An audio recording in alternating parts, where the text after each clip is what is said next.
I think it reflects the great amount of energy that we have for social enterprise in Wrexham. We have a social enterprise network, and the members jokingly say that Wrexham is the social enterprise capital of Wales. So there's a very diverse range of social enterprises that have individually been working hard to deliver services, take over unused buildings, make products. And what we did was we came together as a network, but with the specific reason to do that was to register as a social enterprise place. We had to first of all create a representative group made up of social enterprises but also other stakeholders as well, and we had to work together to create an action plan in which we identified 3 priorities, which included involving young people in social enterprise, promoting social enterprise in Wrexham, and also winning resources for social enterprises in Wrexham. And then we had to start delivering on that action plan. In Wrexham, it's a number of ways. One is that at least 2 social enterprises in Wrexham have taken over either derelict buildings or services that are about to close down. So Splash Magic, for example, saved a leisure centre and is delivering local, the sports and other services to local people on Plasmaddock. Saith Seren was a derelict pub. And now that's been delivered as a Welsh language centre as well as a public house and a live music venue as well. So there's a service aspect.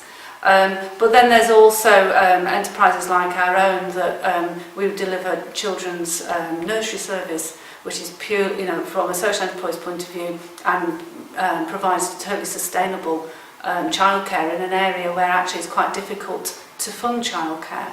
We also deliver services sustainably through social enterprise. So again, we have an older people's daycare centre which is partly funded by Meals on Wheels service, and that makes that service sustainable.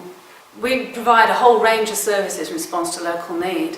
What I think one of the most important roles we provide is that we provide an opportunity for people to get involved in the social enterprises in particular. I mean, you've seen walking around here, there's no paid staff that you've met other than me so far. They're all local members of the community who run Caia Crafts themselves, design the products, sell the products. So it's an opportunity not just to be somebody who engages for a particular service, but to actually be delivering real change in the area, creating enterprise, bringing money into the area, and also greatly raising the reputation of Caia Park on a local but also on a national and even an international stage. We provide products for Highgrove Estates down in Gloucestershire, and we provide things like bird boxes, seed trays and trugs, and these are sold online by them and also in their shops. We also provide products like boot pulls for Holcombe Hall in Norfolk, and we sell online ourselves. So we do a reasonable turnover of products like this. We recently got in a partnership with a company called DTCC, which has about 600 employees, part of a big international company on the industrial estate. And we were their chosen charity. And when we were being shown around, they pointed out that they were about to fit out a new cafeteria, but had no idea how they would deliver it. We have a cafe, we have buffet service, so we offered to deliver their cafeteria.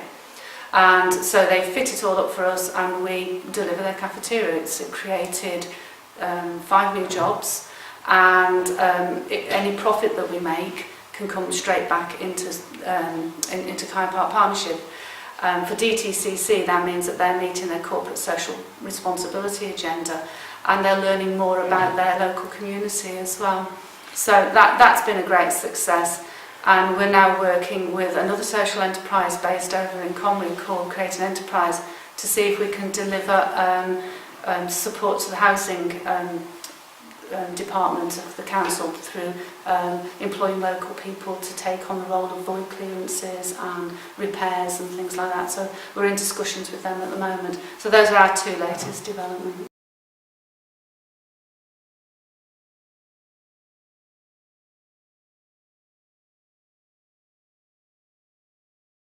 It's been extremely useful. Most recently been working with Avion to help us address a particular issue around growth and around the need to improve our financial procedures, forecasting, to become more commercial. We were in a position where we had new ideas and wanted to develop them, but didn't have the financial kind of capacity to back that up. So we're working with Welsh Co-op at the moment to improve those processes. We've got a consultant coming in who's working with us that will increase our capacity around finances, which I hope will mean that we'll be able to expand our existing businesses, take on new businesses, and also create more employment.